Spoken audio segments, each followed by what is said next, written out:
Abbu Khan's goat. The Himalayas, covered in a white blanket of snow, are incredibly beautiful. In those mountains, there were many villages, and one of them was a small village called Almora.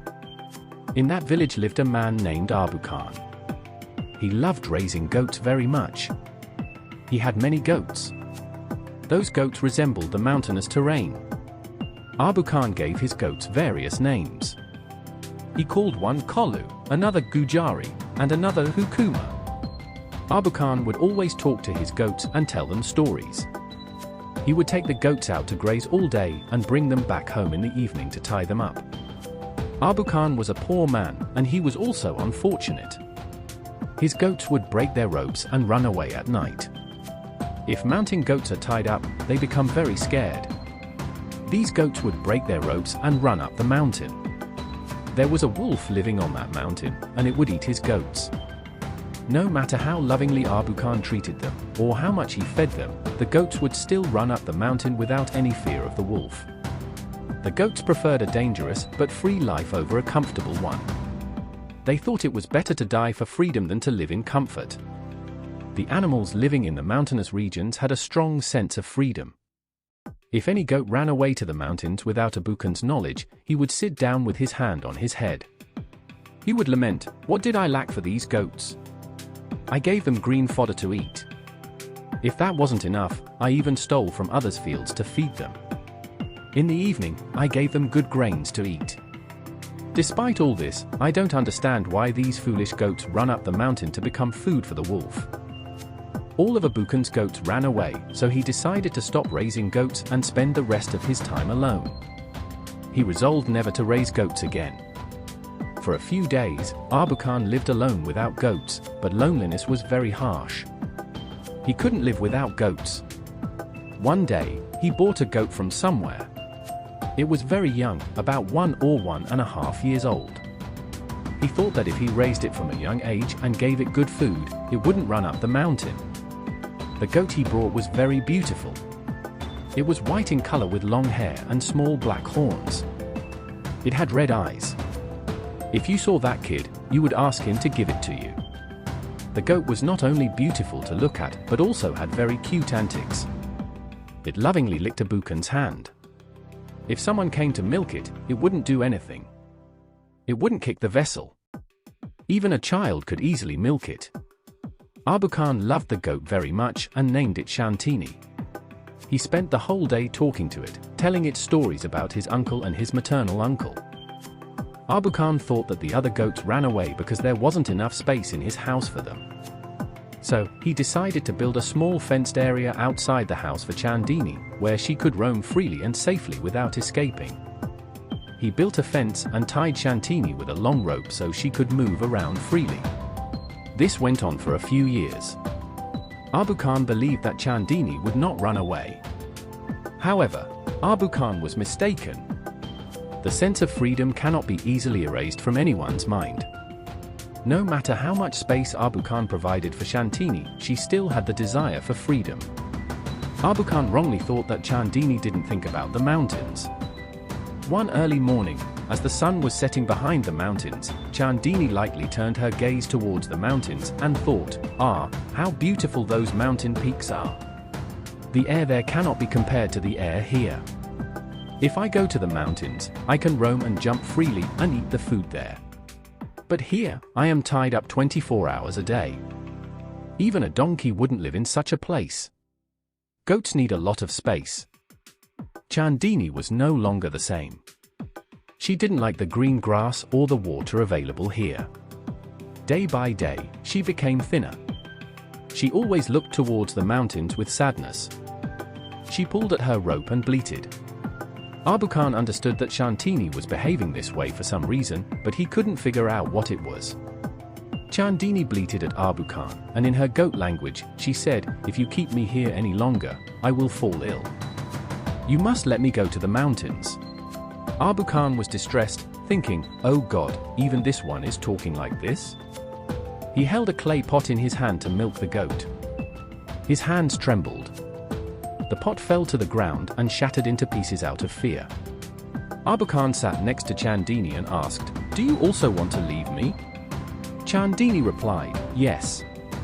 Immediately, Abbu Khan asked Chandini, don't you like the grains I bring for you? Tomorrow, I'll tell the shopkeeper to give me better grains. Chandini said, no, there's nothing wrong with the grains. Abbu Khan then asked, is the rope too small? I'll buy a bigger rope and tie you with it. Chandini replied, no. Abbu Khan then asked, what else do you want? Chandini said, I don't want anything else. Just let me go to the mountains. Abbu Khan immediately said, foolish goat, there's a wolf there. If you go, it will kill you. The goat replied, God has given me 2 horns. I will use them to drive away the wolf. Abbu Khan said, yes, you have horns, but I had goats with even bigger horns, and the wolf killed them all. Their big horns were of no use. The wolf killed and ate all the goats. Chandini said, oh, poor innocent goats. All right, let them go. But you must let me go to the mountains. Abbu Khan hit his head and said, no, Chandini, I won't let you become prey. I will save you somehow. From then on, he tied Chandini inside the hut instead of outside. He tied her with a chain instead of a rope. But that night, he forgot to close the window. Chandini broke her rope and ran outside. Chandini went up the mountain. Now, her happiness knew no bounds. From the base of the mountain, she looked at the trees, but now she was standing among them. It seemed to her as if the trees were welcoming her. Sometimes, she stood among the tall grasses. It seemed to her as if the mountain itself was smiling. There were no thorny fences on the mountain, no chains around her neck. Here, the herbs were her food. The happiness she found here could never be matched by Abbu Khan's love. Chandini jumped and roamed around the mountain. Sometimes she climbed rocks, sometimes she wandered in the valleys. Even when she slipped while climbing rocks, she managed to recover. With Chandini's arrival, the Himalayas seemed even more beautiful. Once, after eating grass, Chandini bent down and saw Abbu Khan's hut with the thorny fence. Chandini looked at the hut and laughed. She thought to herself, what a small house. Did I really live in that house all these days? How did I stay there? She was amazed. Standing at the peak of the mountain, the whole world seemed to be visible to the little goat. By noon, Chandini saw a herd of goats. The herd welcomed Chandini and inquired about her well-being. The herd praised Chandini's beauty. Among the herd, there was a black goat that Chandini liked very much. The 2 goats played and roamed around the mountain happily. They talked for a while, but no one knew what they talked about. After some time, the herd disappeared, and the black goat that was talking to Chandini also joined the herd and left. Evening came, and the sun set behind the mountain. The Himalayas turned a golden red color. From the base of the mountain, Abbu Khan's house and the thorny fence disappeared into the darkness. Some people were leading their goats back to their pens at the foot of the mountain. The goats were not visible, but the sound of the bells around their necks was clear to Chandini. She had seen those goats every day, and a slight worry crept into her mind. Now, darkness began to envelop the mountain. From somewhere on the mountain, a cuckoo sound was heard. Chandini remembered the wolf. From the base of the mountain, the sound of a whistle was heard. It was none other than Abbu Khan, making one last attempt, hoping that Chandini would come down if she heard his whistle. On one side, she heard Abbu Khan calling, "Come back Chandini, come back," and on the other side, the sound of the wolf. Chandini thought it was better to become prey to the wolf here than to live chained in Abbu Khan's house. Abbu Khan stopped whistling. Behind Chandini, there was a rustling sound in the leaves. When she turned around, she saw the glowing eyes of the wolf in the darkness. The wolf approached Chandini. The wolf sat on the ground, staring at Chandini. The wolf smiled and said, "Aren't you Abbu Khan's goat? He has fed you well." Then it licked its blue lips with its red tongue. Chandini remembered the Chikolu goat and thought, should I fight this wolf all night and then give up my life in the morning, or should I surrender to this wolf now? Immediately, she changed her mind, raised her horns, and stood in front of the wolf, ready to fight. This is the nature of warriors. All night long, the wolf and the goat fought. Chandini butted the wolf with all her strength, pushing it back. They fought until dawn. Chandini doubled her strength and battered the wolf again. The wolf was exhausted. At that moment, a rooster crowed from somewhere.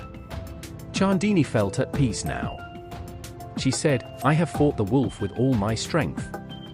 God, now you must save me." Chandini, very tired, fell to the ground. Her white fur had turned completely red. Now, the wolf bit and killed her. Birds sitting on a tree above watched this scene. One bird asked, "Who won?" Many birds said, "The wolf won." But one old bird said, "Chandini won." The story Abbu Khan was written by Zakir Hussain in Hindi, the former president of India.